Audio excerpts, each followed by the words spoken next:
Hey everyone, just before we get into this episode, just a quick announcement. We have some new stuff on our web shop. We've t-shirts, some cool posters, and some signed copies of Matt's book, Painted People. So it's beneaththeskinshop.com and the link is in the description of this episode.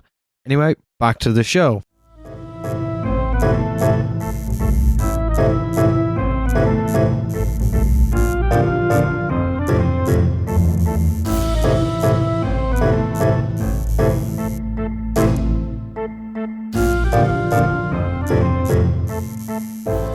Thanks for coming to my house yesterday, Thomas.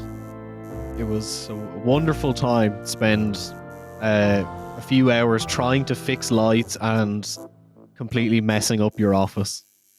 Yeah, making an absolute fucking mess of the place. That I still can't find everything that I was looking for.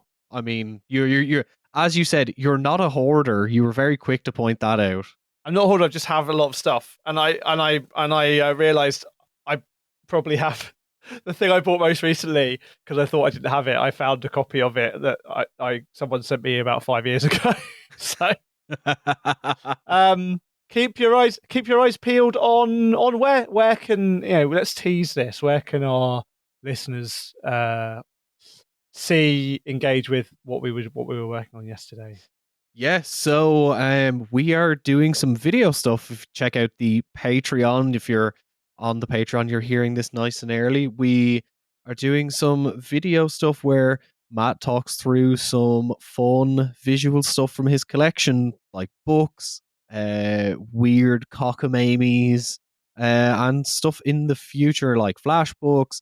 And it's, video series fun. You might see some clips of it on Instagram. But to get the full thing, check out the £5 tier on Patreon. Also, you're very welcome to Beneath the Skin, the show about the history of everything told through the history of tattooing. I'm one of your hosts, Thomas O'Mahony, and I'm joined, as ever, by my esteemed co-host, Dr. Matt Lauder. Hello, darlings. Yesterday I saw Matt. I left the room for maybe like 5 minutes and came back, and there was just like the bottom shelf was completely empty, and just all of this stuff had been pulled out. And Matt was going through it, like what to talk about.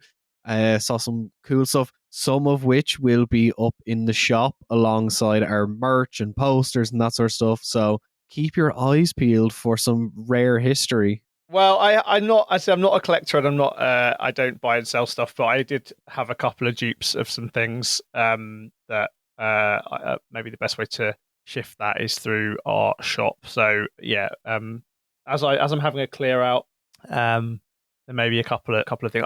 As I said, just bits of paper largely, magazines and books and stuff. So yeah. I also gave you some of my dupes because I found I had dupes of things. So I gave you some stuff. Yeah. It was great fun taking it out of my bag today and just the room immediately smelling like 60-year-old smoke. Yeah, that's the thing. All these bits of paper happen to suck up cigarette smoke. But anyway, yes. So we are speaking of 60 years ago. Yeah, speaking of 60 years ago, we are continuing our mini series on the history of tattoo conventions. When we left you last time, we had talked about the Houston convention in 1976 as organized by Lyle Tuttle. And yeah, this is kind of like a real inflection point of where tattoo conventions are going from their kind of proto form in Japan and are now being brought to the West. And this is kind of like really the point where they start to become a thing. Yeah, and we've sort of hinted about this moment. We hinted about it when we spoke to Paul in our still to be completed chat with him about the life of Rudy Inhelder. Because this next moment, which is the following year, in 1976, 77, in Reno, Nevada, is like, well, Ed Hardy himself like called it the first time we got a look at the new tattoo, right? So Ed himself kind of claims this moment at Reno as Yeah, as like the first time that really kind of what we think of as the modern tattoo industry really came together. Lyle's convention the year before has been in Houston. Is really the first proper international tattoo convention in the modern sense, insofar as it's open to the public, etc., etc. But it was fairly small scale in comparison, and I think Reno does seem to be this second international convention does seem to be um, yeah, as you said, this really inflection point as we'll get into. So it's worth maybe refreshing our memory about what's happening at this moment in time and why tattoos are putting on conventions anyway, right? And the key driver is increasing regulation um, through the late 60s and early 70s against tattooing, both in America and in Britain. So tattooing had been banned in New York in the early 1960s. Tattooing was banned for under 18s in England in 1969. Um, the I think we talked about that in the last episodes. And yeah, like tattooing was kind of getting a bit of a bad rep, I suppose, publicly as it was getting more popular. There's a sort of paradox happening, right? Where tattooing is getting more popular. Lyle Tuttle's tattooed Janis Joplin and is on the cover of Rolling Stone in the early 70s, and tattooing is becoming very popular. But that popularity is bringing with it increased heat and increased pressure from regulators. Also, worth noting as well the Esquire piece that was done on American tattooing after After Houston, after Houston as well. yeah, so the Houston event attracted, as we mentioned last episode as well, attracted lots of press. Esquire magazine did a big shoot there. Parry Match, as we were talking about the other day, Tom, did a big international report on it. Chicago Tribune were there, so it was a big deal, that event, and it was designed basically to present a better image to the world of tattooing than this one of um, transmission of hepatitis and tattooing of underage kids, right? It wanted to the industry and particularly the International Tattoo Association, Tattoo Artists Association, which had been set up in the UK by Terry Wrigley, and the North American Tattoo Club, of which Lyle Tuttle was kind of the figurehead, and Dave Yerku was involved. Were basically kind of leading this charge, and basically trying to say, look, we want tattooing to be, be legitimate. So, and one of the organizers of the Reno convention, this tattooer Matthews from Reno, basically said to the Reno Evening Gazette in the run up to Reno, quote, everyone used to look at tattooing like it was something done down in the slums where they sold chitlin sandwiches and women walked the streets.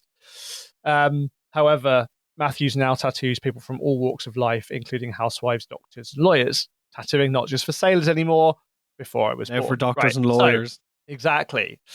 The other thing that happened, so the Tattoo Club of America had Rudy's version had disbanded. Spider Web had tried to restart it or start a new organization under the same name.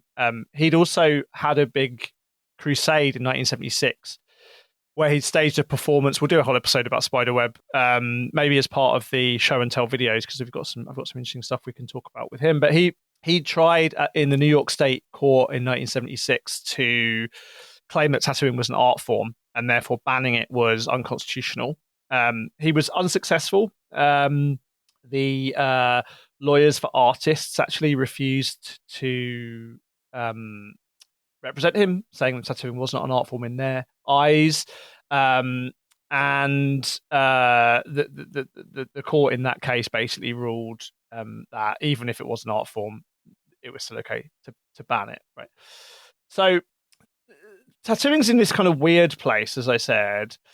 The 76 the 76 convention in Houston had been a start, but it was decided really to sort of seize on this energy by doing an even bigger and even better thing in Reno. And Reno proved a location that was, I think, really crucially closer to California, for reasons that we will come to. Um, so the Vienna Convention is put on by the ITAA, the International Tattoo Artists Association. It had been started in 1975 by Terry Wrigley, as I said, in the UK. Wrigley was like one of the most kind of highly rated tattooers in the world at the time. Lyle Tuttle had included him in his top 20 artists of the in the world list that he'd put out in 1970. Um, and unlike the Tattoo Club of America in its various versions, unlike the Bristol Tattoo Club, the ITAA was an association for tattoo artists only. And it very, very quickly kind of developed membership really broadly, right? So Australians were members. So Cindy Ray was a member. John Entwistle was a member. Lots of members in Western Europe, including, as we'll come to, Tattoo Sammy Horst Streckenbach in Germany, and even members in Japan, right? So there's this big key kind of overlapping group. And as I said, this real worry that tattooing is under threat. In fact, in the ITA newsletter, which is a really interesting source for this period, in the run up to the convention, they're talking like really explicitly about protecting themselves and their reputation for reasons that become important later on. So Wrigley says, quote, I think we mentioned this in the last episode, didn't we? The stuff about the Hang Gliding Association. Yeah, we I did. think we did mention that, but I'll read it out again. So the British Hang Gliding Association was formed last month after hang gliding being popular in the UK for only 4 years. If an association hadn't been banned, hang gliding would have been banned. But because the newly formed association was formed and gave assurance it would police itself, hang gliding was allowed to stay. How we can do this effectively can only come about by discussion at the Reno Convention, right? So another one of the sort of local organisers of Reno, a guy called Mike LaCuya, who tattooed in Reno, said, quote, "We're trying to upgrade tattooing." And Dave Yerku, who is the president of the North American Tattoo Club, was also involved.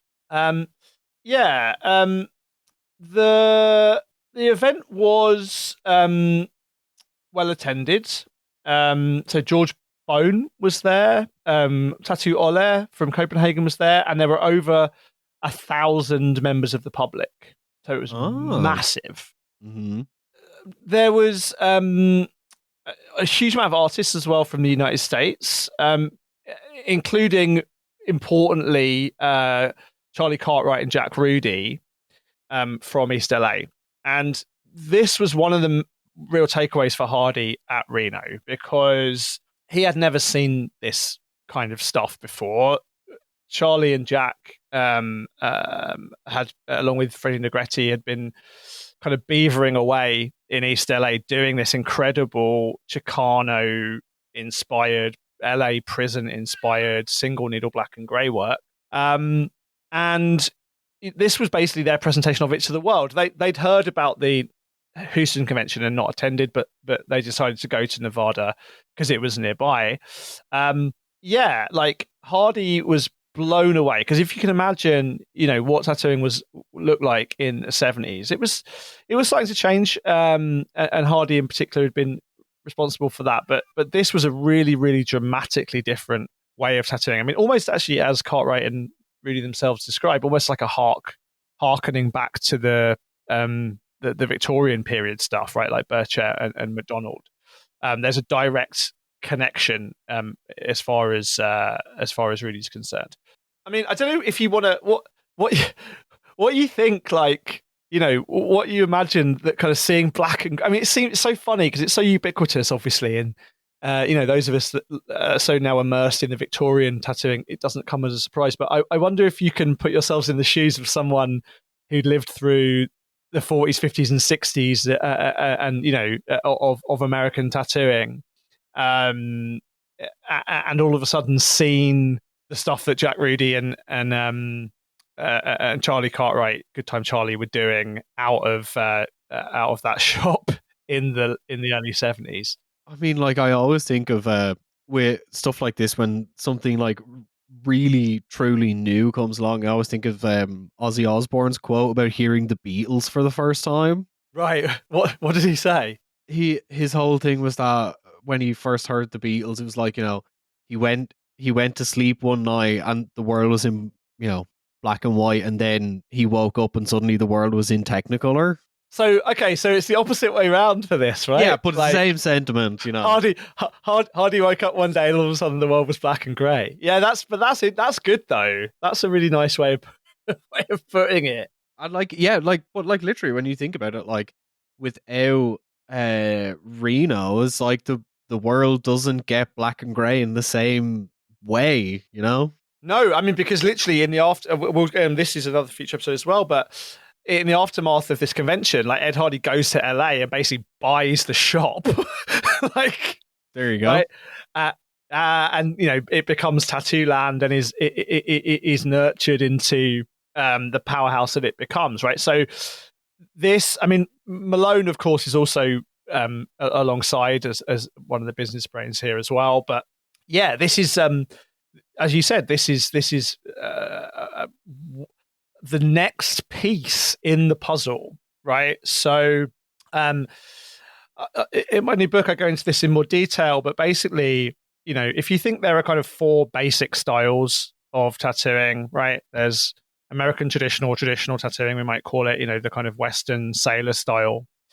There's quote unquote tribal, black work.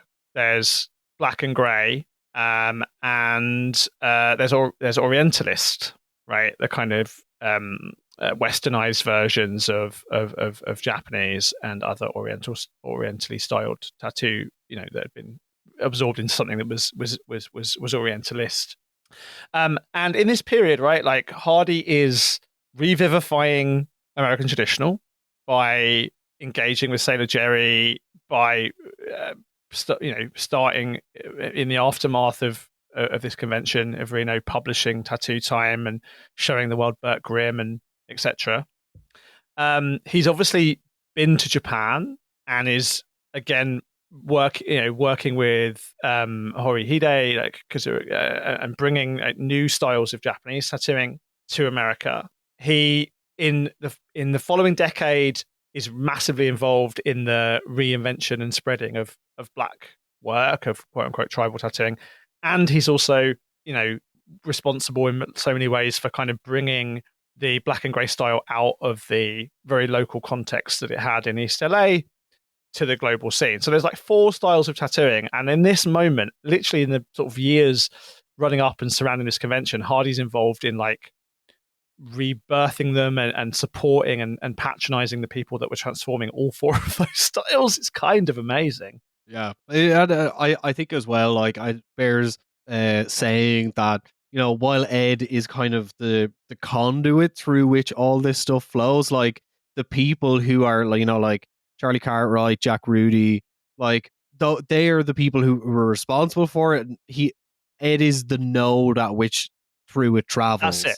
travels. That's exactly right. And he is, he's super excited. You can read this. You can read this in many times when he's spoken about the Reno Convention. As I said, he is like utterly blown away by how exciting tattooing is in 1977, and how it's kind of emerging from the shadows, but still maintaining this kind of power and authenticity and strangeness and visual, heft. Like as it becomes quote unquote more mainstream, which to be, again, to repeat ourselves here, is the active strategy of people like Hardy and Tuttle and Yerku and others. They want to make tattooing mainstream because it makes their lives easier, right?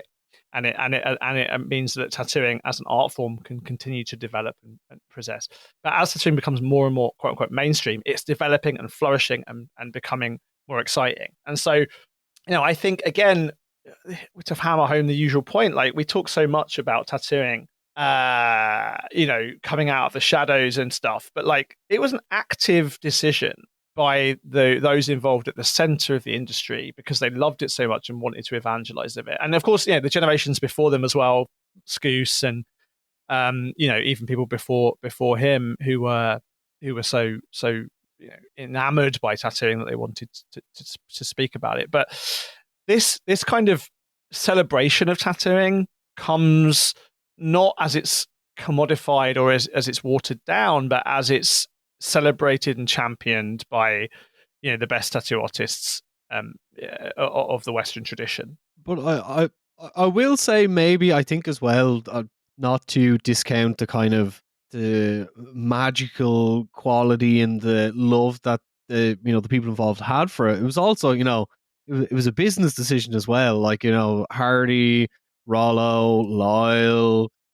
Sailor Sammy is a little bit of a countercurrent to that because he was like, why do you want to have tattoo competitions? Like, this is art. Like, do you want a trophy? Do you want a medal? Fuck off. I want to be weird. Yeah, we'll come to that though. We'll come to that because there's also some interesting tension there. So we'll come to that in a second for sure. But yeah, it's like I think it is this thing that I know we've talked about and I've talked about with other people that like tattooing is only ever underground when you first get into it plus like 2 or 3 years. And whenever you talk to people who've been, regardless of whatever amount of time they've been into tattooing, they will always think that tattooing was underground when they first got into it, rather than, yeah, it is a counterculture kind of like art form. It's rebellious, but it's also like the reason most people probably know about tattooing was business decisions that people made based off an art form they loved.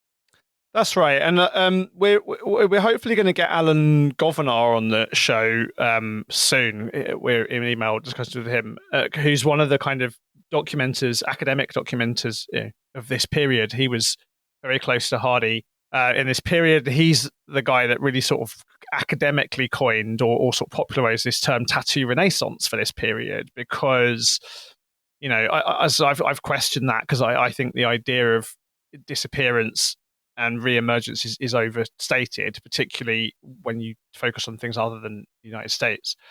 But it is true that like if you do want to pick a moment where tattooing sort of changes for the Western industry, this is it. But as you said, it's not coming out of nowhere, and it wasn't exactly this completely hidden thing. I mean, again, the reason the conventions happen and tattooing is because it's been getting so popular that for nearly a decade by this point, that it's starting to receive backlash. So there's a kind of time lag here as well. Yeah, it's very, very interesting, and of course, these stories are always kind of multifaceted and complicated anyway. But yeah, so let's talk about Tattoo Sammy actually, because he's a really important part of this story. He traveled from Germany to the first convention in Houston with his apprentice and friend Manfred Kors, who now runs the German Institute of Tattoo History, an amazing collector and documenter of European tattoo history. He was there, they were there.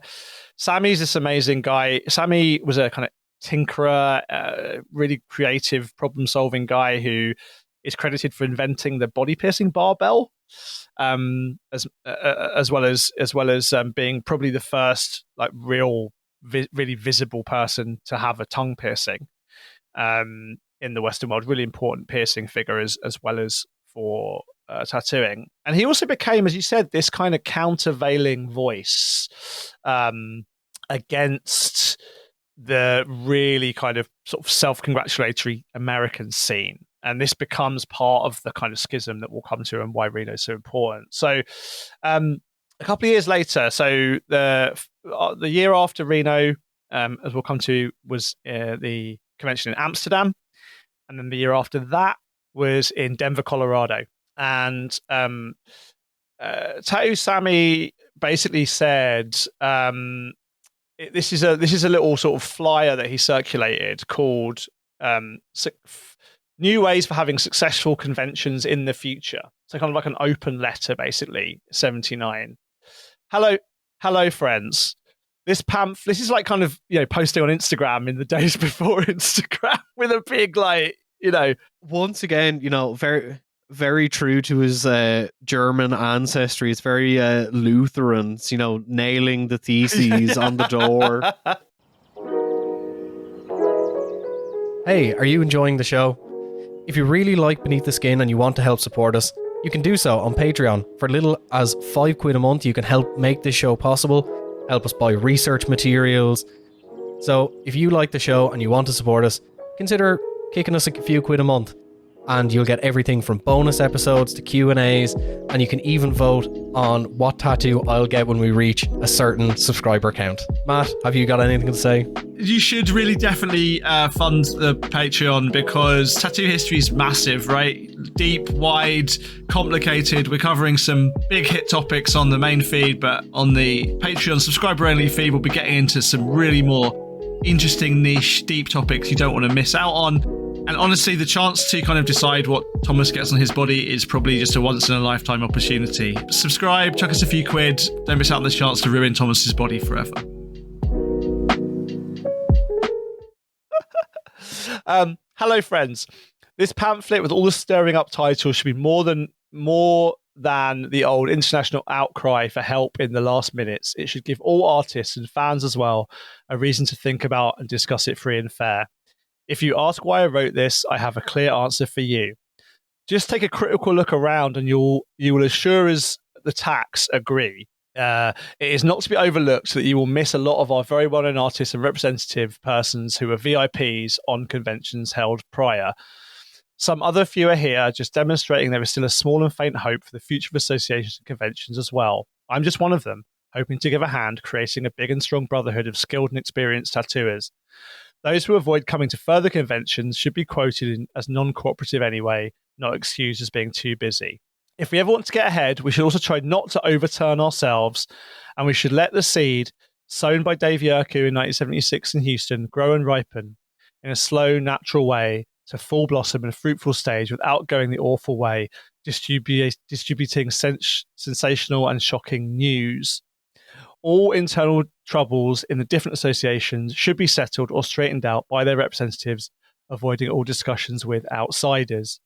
And there's another problem. The trade secrets, as many coil handling, low volt DC wiring, and the addresses of some suppliers. It's hard to believe that at a time when every second tattoo artist who can spell mom and dad right is planning to write a book about his work, there are such a lot of others who are absolutely convinced that there is any possibility of keeping these secrets real tight. Yeah. He also says, he goes on basically saying that the conventions in Houston, Reno, and the torpedoed Amsterdam convention, which we'll come to, were, we could say, just meetings of tattooers and fans. All three of them failed to be advertised and respected art happenings. This is what we should have had in mind if we ever want to succeed with the conventions. It's a shame for the whole trade that the voted Tattoo Artists of the Years in 76 and 77 had no interest in coming to Amsterdam in 78. In my eyes, a very strange behaviour. Profit should not always come first for people who are honoured at a convention. It should be an act of self-discipline. So the first convention at Houston held many artists and fans and shown and displayed tattoos and piercings. And we'll talk about that as well in a second. And the piercings becomes really interesting. So, yeah, you can see there, right? Like, Sammy's like, tattoo conventions are cool. They're really exciting. But they're dick-waving competitions for artists who think that they're better than everyone else, who create this kind of clique, basically. And he says there's still a ban about tattooing in all dictator-run countries. In other words, nobody there has a chance that we have to express his own will, ideas, feelings, appearances, or publications. So during the Cold War, right, as a guy in Germany, he wants to spread the love for tattooing.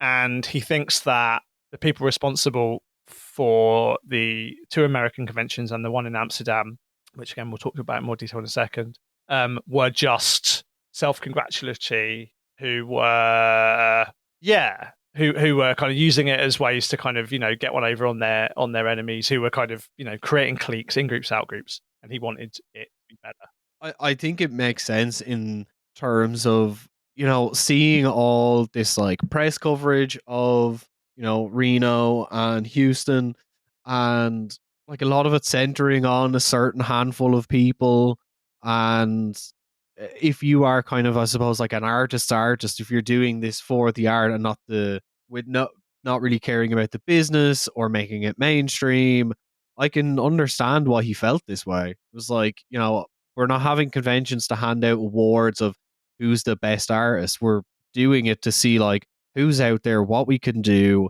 and trying to push it forward in terms of the art rather than the business. Yeah, and this has been a kind of hobby horse for him for a while. I mean, that was 79. The year before, he wrote a thing for the Amsterdam Convention, although only in German. But he says there in the previous years,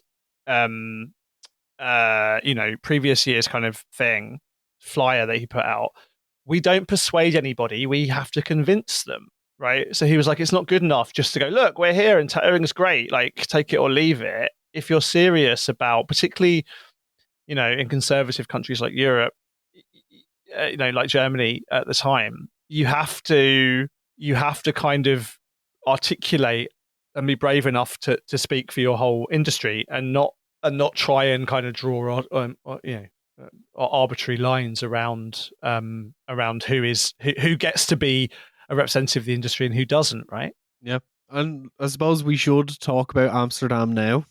Well, no, I think we need to finish off with what happened at Reno and why Sammy was so interested, because the big controversy and the real big gatekeeping moment that happened was around what happened at the closing event at Reno. So at the close, and again, if you've listened to our interview with Paul or the talk that he did, he's mentioned this in his talk. But basically, Fakir Musafar, who was an engineer and artist performer from South Dakota originally, basically used the Reno Convention as his opportunity to sort of come out as Fakir Musafar, as this modern primitive performer. Go listen to our talk with Paul's talk when he goes into more detail about that. But basically, Fakir did the closing show of the event, where he laid on a bed of nails. He had a huge, quote unquote, tribal blackwork back piece done by Davy Jones. He basically monopolized a lot of the press coverage.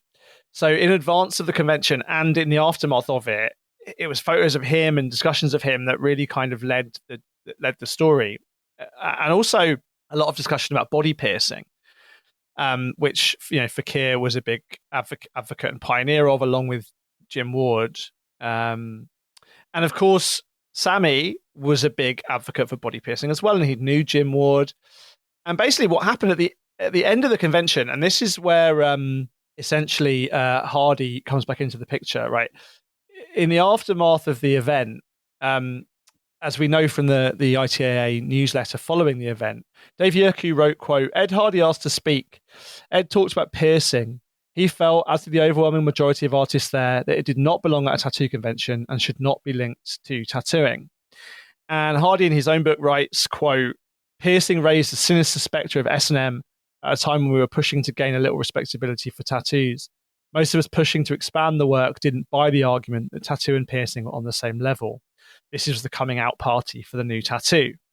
And so for Hardy, who wasn't a piercing guy, he felt that this was distracting and it didn't tell the story that he wanted to. And of course, other members, although not Hardy himself, were also concerned about the associations of piercing with the gay community.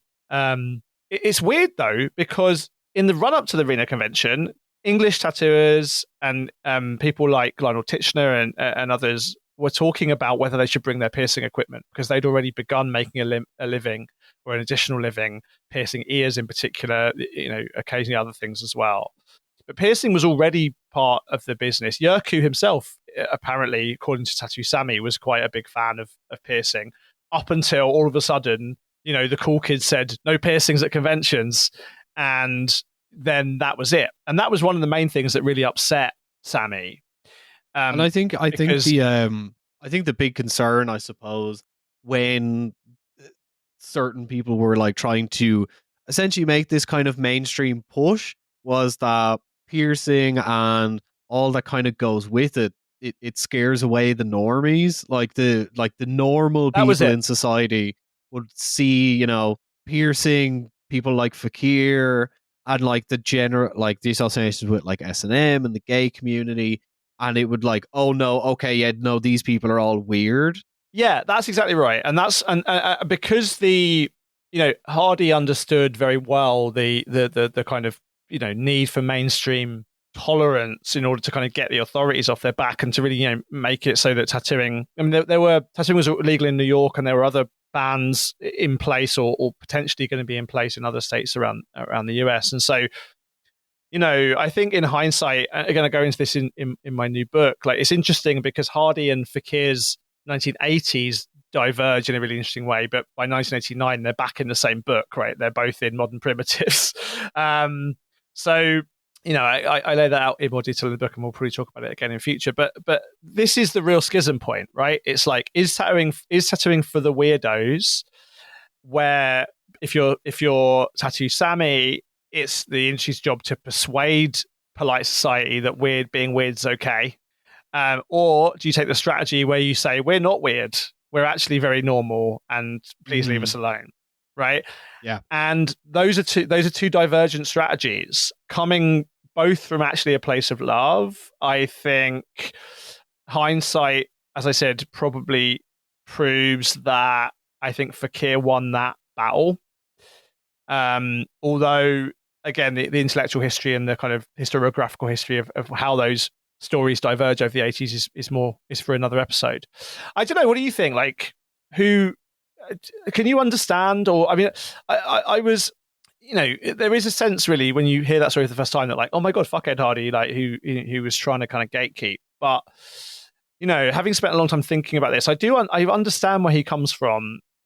Although I have to say, I don't necessarily think it was the right decision. Well, I think the thing is that like I don't think there's really a right side in this argument. Like nobody is like 100% right, and I think it really falls down on where you place the value in tattooing, and I think tattooing as it exists as a wider kind of spectrum of body modification, behavior, and art forms is like I think it can be viewed a little bit as a kind of having your cake and eating it too moment. Is like we are, we're a little bit out there, we're weird, we're counterculture, we're rebellious, but please don't look at the weirdos in the corner. Like they're too weird for us. It feels a small bit hypocritical, but yeah, it also speaks against that thing. It speaks for the idea that you were saying about how thinking about tattooing being underground or not, right? Like the whole strategy here by the International Tattoo Artists Association was to say, no, we're not underground. We're very nice. Like the weirdos are the weirdos. Like we're not edgy. But right? The thing I would say on the other side as well is that like I can understand it because like they were under a genuine like material threat to their art form and their business of like it's already banned in New York. There's other bans on the table. It's like this could go away if we don't do something. And obviously hence the whole reasoning for tattoo conventions in the beginning in the first place. So it's a case of like nobody's really right and nobody's really wrong. It's somewhere in between, and it really depends on what perspective you subscribe to and where you place your personal values in terms of either tattooing or piercing or a combination of the two, but also where you place your values in the intersection between art and commerciality as well. Well, and also art and identity. And I think probably this is the actual break, right? Because Ed Hardy is perfectly aware that tattooing is a weird, dangerous, powerful, magical art form, but it's not. It is for him an artistic practice, a creative practice. For Fakir, and Sammy's actually somewhere in between this, I think, but certainly for Fakir, like tattooing is part of an identity formation strategy.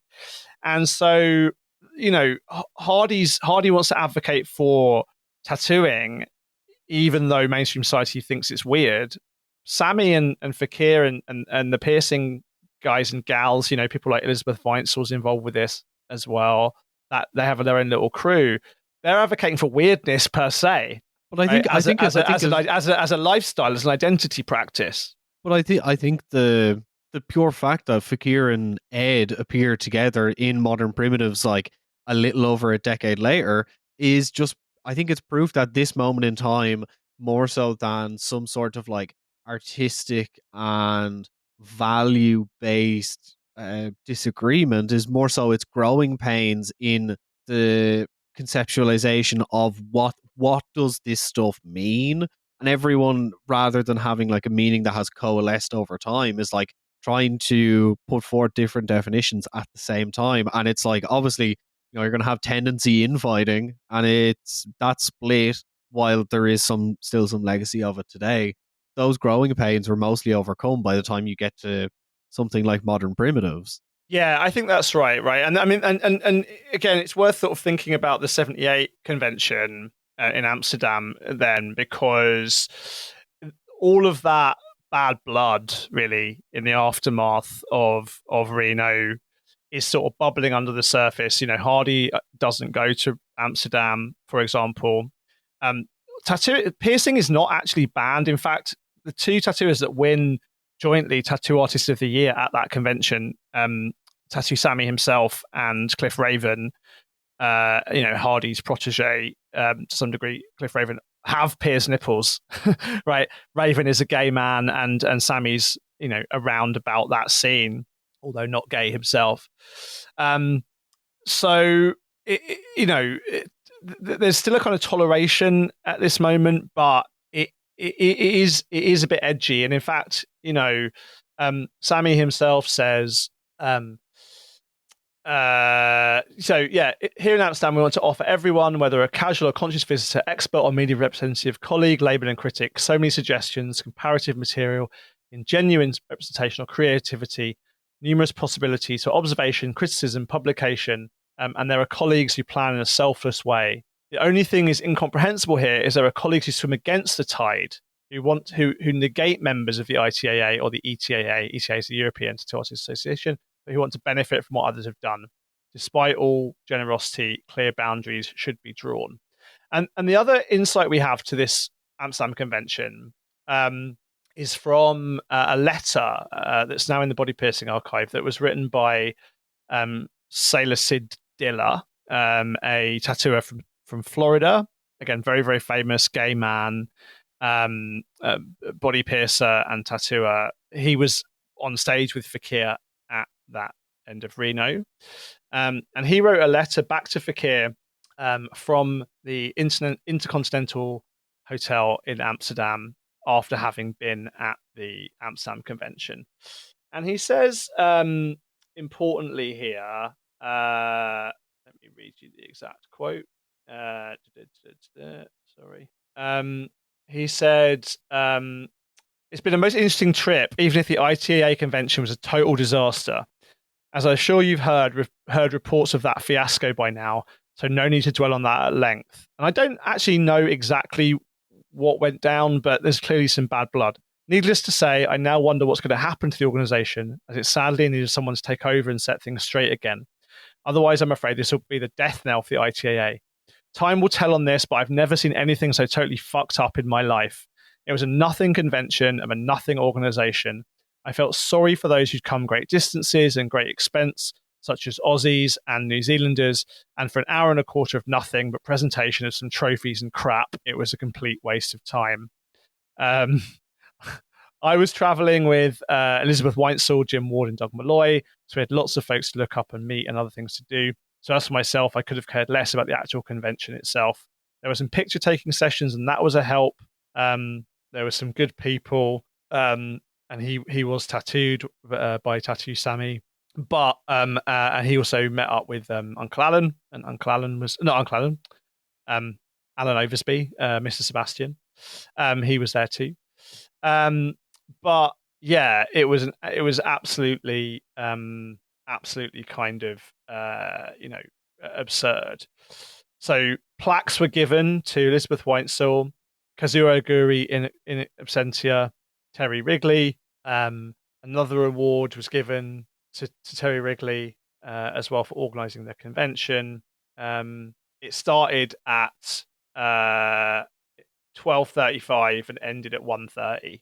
So it was only like It was an hour long. Oh, Yeah, it was an hour long thing of basically people giving awards to the people that organised the convention. yeah. So how Sammy feels, it makes a lot more sense. Yeah, and following this, as I said, piercings weren't banned there, but they were, there was certainly through the 80s there was a real distinct separation between body piercing and tattooing, and this was the reason, right? It was this kind of fallout about whether Fakir Mustafa or Ed Hardy was going to kind of be the face of tattooing during that decade. But it did, as I said a minute ago, it did excite that convention excited Ed so much that he went to LA. He ended up buying Tattoo Land a few years later. He, it was absolutely pivotal in his artistic development. It spurred him to publish Tattoo Time, which came out in 1982. It was a real Ed.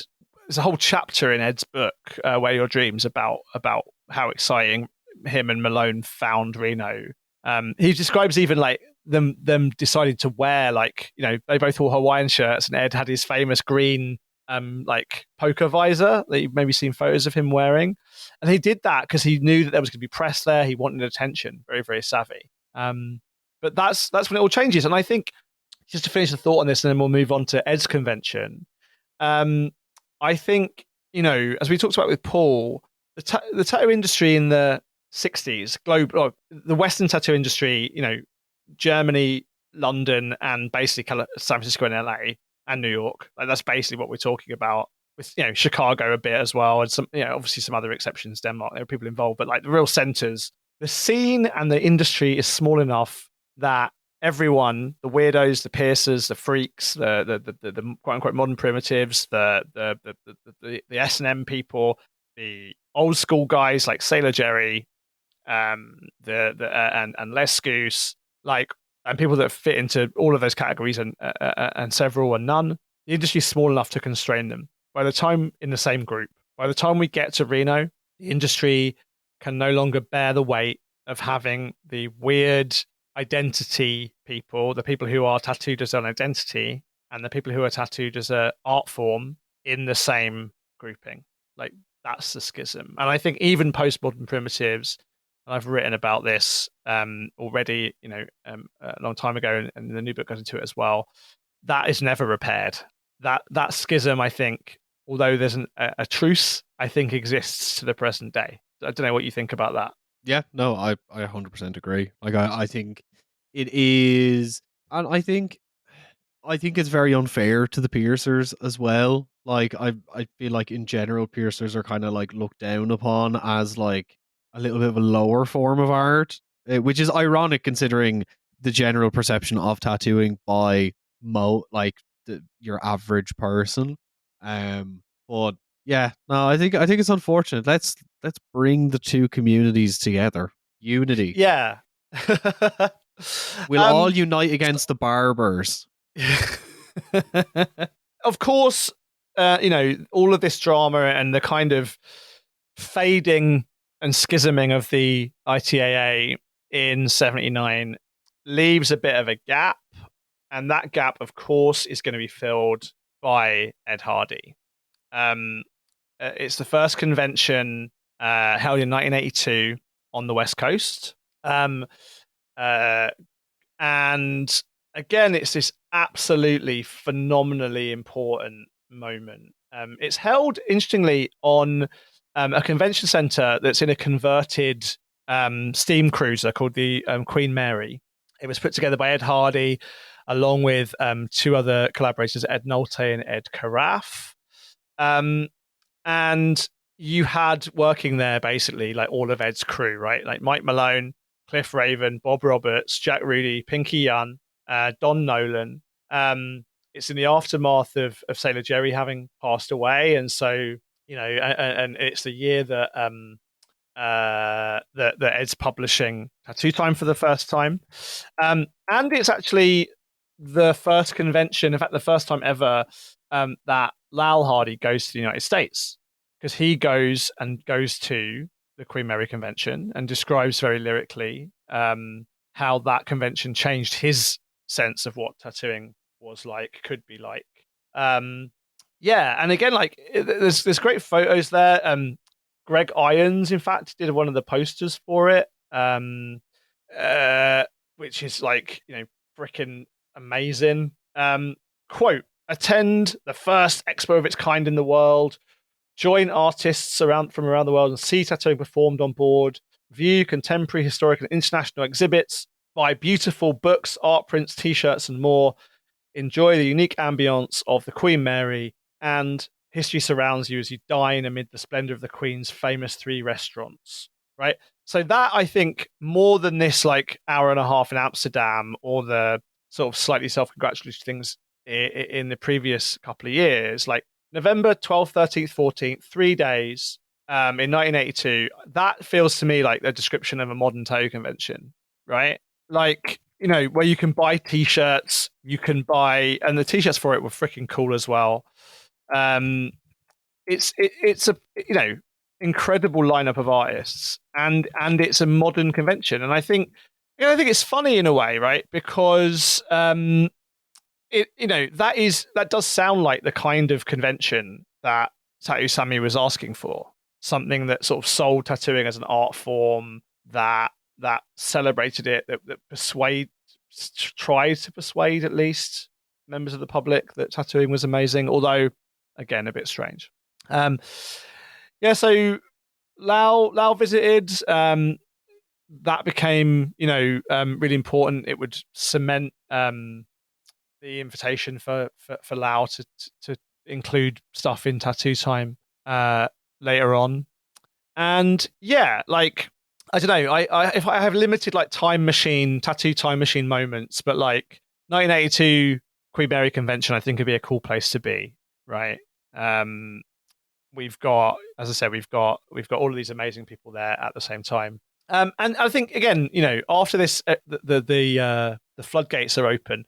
I think we can probably take as well Lau's engagement with that amazing convention at the Queen Mary and his friendship with Ed as the inspiration for his own convention, which was really important for British tattooing.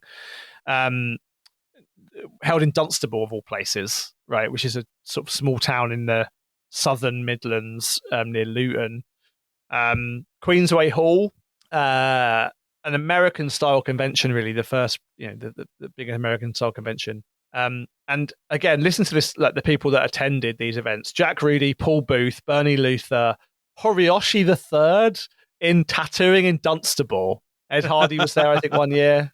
I mean, amazing. And like, yeah, it's an interesting venue. The venue's not there anymore, but it was a hall that had held gigs. Like David Bowie had played there, and the Jam and the Sex Pistols and stuff.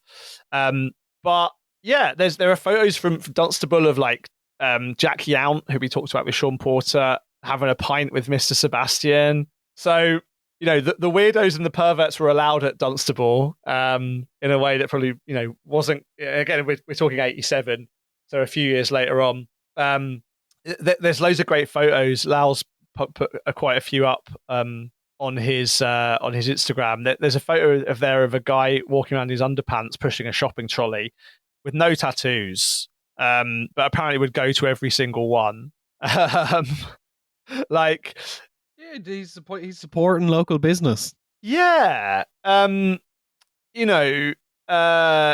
was a place, I think, where that kind of American razzle dazzle stuff combined with like the very kind of particular scene in the UK that had been kind of birthed in a way by connection with America, right? Like both Lau and Alex Binney and people like Ron Ackers and Ian of Reading and Dennis Cockle had all been engaged with what was happening in the US.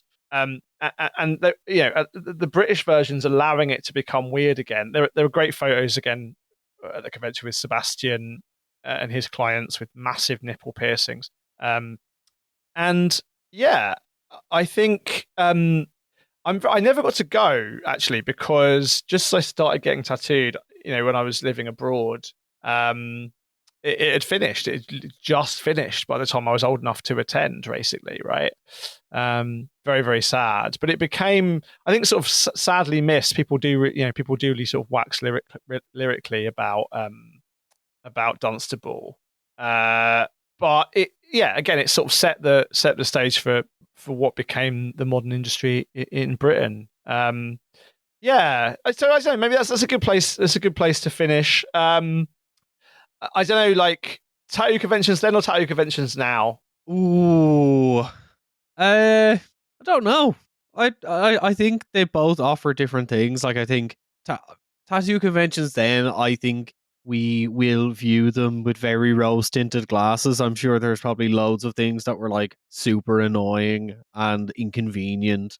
And I think as people interested in history, tattoo conventions then are probably the choice. But I think, for people who are like interested in art, it's like it's both, because now there's so many people doing so many interesting things, and it's like the horizon is so much further away in terms of what's possible. Well, the first London convention that Mickey Valletto ran at Truman Brewery was in 2004. So I attended that. I'd gone to a convention I think we mentioned last time, I've gone to a tattoo convention in France in 2001.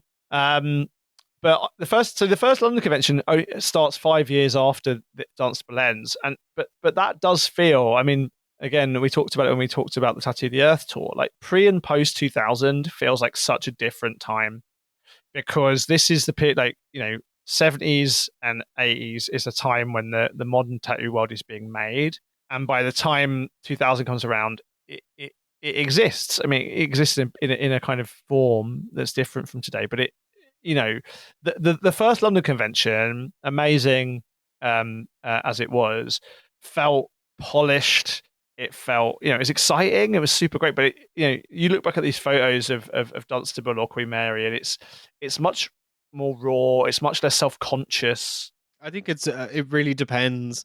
I think it really depends, much like the divide between the tattooers and the piercers, the freaks and the people who want to push stuff forward. It really depends on where you place the value is. And I think, people who, us being people interested in history, of course, we're going to pick the Queen Marys and the Renos and like the Amsterdams to some extent. And like, we're going to want to be there where it all happened. But I think it's important to recognize that, conventions right now are what's happening for, people who are into tattooing now. Like every convention is someone's first convention. Maybe we should leave Sammy's final thought as a closing then, right? So if someone says that piercing is giving tattooing a bad name, I can tell him as an eyewitness and from talking with the manager of the hotel in Amsterdam, it was much more the tattoo artists and fans at Amsterdam who shocked the hotel guests to death by lowering their pants in the hotel lobby to show other interested ones their tattooed penises and scrotums. That was one of the reasons the convention was banned from the hotel, right? So it finished at 1:30 because tattooers were walking around with their dicks out. Here it should be said, if we want to be respected in future, we must behave and respect the common regulations of the guest-giving hotel. This should include dress and manners as well to a certain point. When conventions become just an excuse to get boozed up in the company of others, we are really at the end of the line and should give up forever, right? So I think that's a good sentiment, right? And like the tattooers blame the piercers. He blames the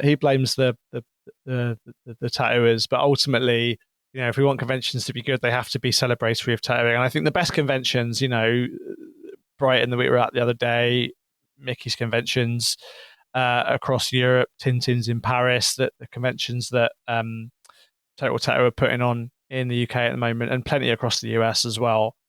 And others from history are exactly that. They're celebrations of tattooing first and foremost, not just opportunities for people to get pissed and hang out together, although that is important as well. Yeah. And with that in mind, this brings us to the end of the episode. And as always, we have to thank you, the listener, for listening to the show. But also that we have a Patreon if you enjoyed the episode and you want to hear more like it and episodes like this early. at present. If you're listening to this on the free feed, this was up on the Patreon 2 weeks ago. So you can get episodes like that this early. You can get access to our new video series, Matt's History Corner, where Matt shows you knickknacks and ephemera from his collection, and you get to get bonus episodes as well. But with the £10 and above tier, you also get a shout out. And coming soon, £10 and above patrons will be getting a copy of the Gamages poster that we printed for Brighton. Keep an eye on your inboxes. But without further ado, thank you to Stephen McCann, Roy Hoxema, Morpheus Ravenna, Chris Block, Charlie Lightning, Bob of Extra, Shit Jesus, Sebastian Lewis, Reed Forden, Lupe Calderon, Guernica, Kirsten Wright, Kathy Burkhardt, James Schick, and Dylan. And it's, as always, check us out on Instagram. It's Beneath Skin Pod. And if you want to get some cool t-shirts, posters, a signed copy of Matt's book Painted People, check out our shop at beneaththeskinshop.com. Links for everything are down below. And it's a goodbye from me. Bye.